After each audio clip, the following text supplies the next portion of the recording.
বাঙালির জীবনের শীতকালের একটি অন্যতম অনুষঙ্গ হলো পিকনিক।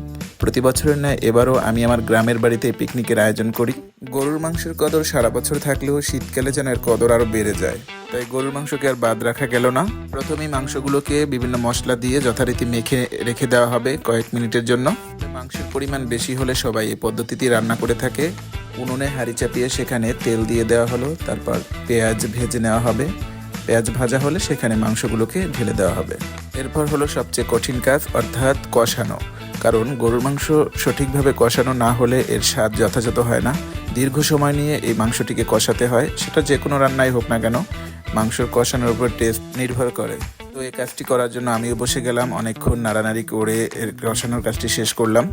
ভালোভাবে কষানোর পর এখানে গরম পানি দিয়ে দেওয়া হবে। ব্যাস, এভাবেই তৈরি হয়ে গেল আমাদের পিকনিকের মাংস। গরম গরম উঠিয়ে আমরা পরিবেশন করে নিলাম।